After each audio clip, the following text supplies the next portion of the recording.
साथियों, 9 दिसंबर को तवांग नामक जगह अरुणाचल प्रदेश में वहां पर चीनी सैनिकों और हमारे सैनिकों की झड़प हुई।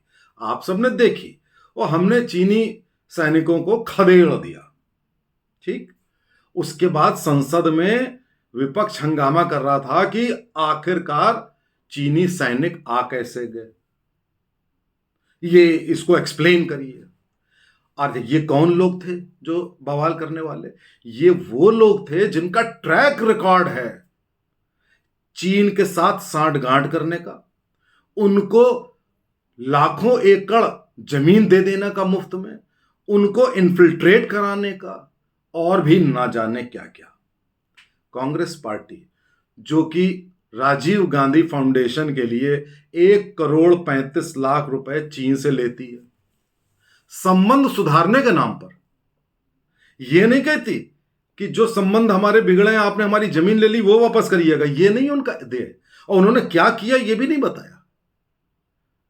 अब उनका FCRA रजिस्ट्रेशन कैंसिल कर दिया गया। अब इसकी उनको बहुत ज्यादा गुस्सा थी, तो उन्होंने इसकी गुस्सा निकालने के लिए उस भारत सरकार पर जो कि अभी गलवान घाटी में किस तरीके से चीनी सैनिकों को खदेड़ा गया, मारा गया, वो उदाहरण आपके सामने है जो पहले कभी नहीं हुआ। अब तवांग का आपके सामने है जो पहले कभी नहीं हुआ। अब ये लोग जो ये कांग्रेस सरकार जिसने ये देश बेच दिया चीन को, वो हमसे ये प्रश्न कर रही है। थोड़ी सी पृष्ठभूमि आपको बता दें।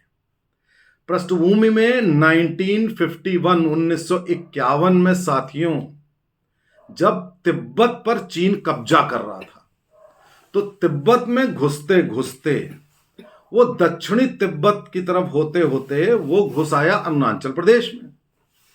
और जब घुस आया और काफी नीचे तक, तवांग ही नहीं, लगभग 2/3 अरुणाचल प्रदेश में वो घुस आया।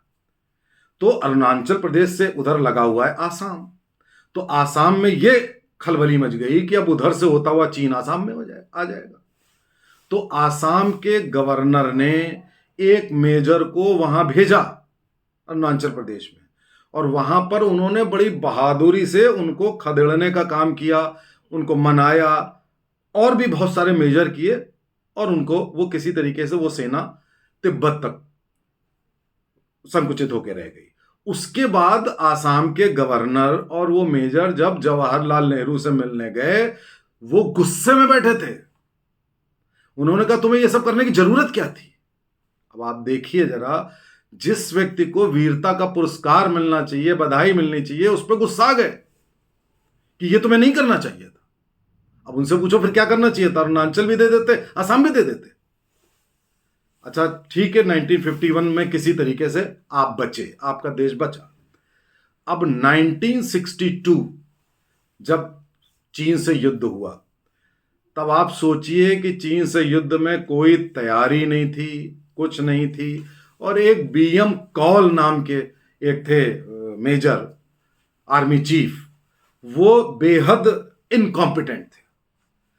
अरुणाचल में चीन की फौजें घुस आई थी, तो इनको भेजा गया वहां पर कि किसी तरह से आप स्थिति पर नियंत्रण करिए। ये भाई साहब 4-5 दिन रुके, तबीयत खराब हुई, लौट करके ये दिल्ली आ गए। और वहां पर सेना का इन्होंने मोरल और डाउन कर दिया कि हमारे पास तो कुछ है नहीं, ऐसे ही लड़ो जैसे तुम लड़ सकते हो। ये तो खैर मनाइए कि बहुत ठंड पड़ी, उस ठंड में चीन की फौज वापस चली गई, अरुणाचल फिर बच गया।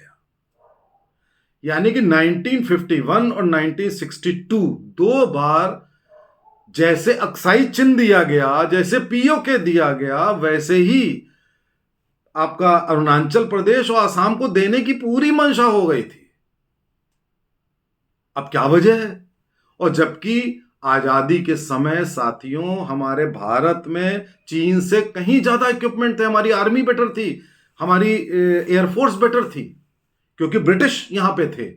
इस कारण से हमारे पास संसाधन बहुत अच्छे थे। उन संसाधनों को कट कर दिया गया, जो बहुत भयंकर आर्मी थी उसको कट कर दिया गया, और सब हम तो कुछ नहीं करेंगे, हम तो शांति करेंगे। यूनाइटेड नेशंस में जो ये बात हुई कि भारत को एक सुरक्षा परिषद का परमानेंट मेंबर बना दिया जाए, वो भी हमको नहीं चाहिए, चीन को दे दो, चीन से संबंध बढ़िया हो जाए।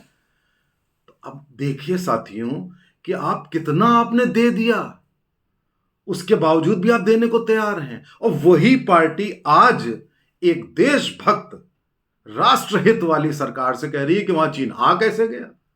अरे भैया, आप ही के कारण आ गया।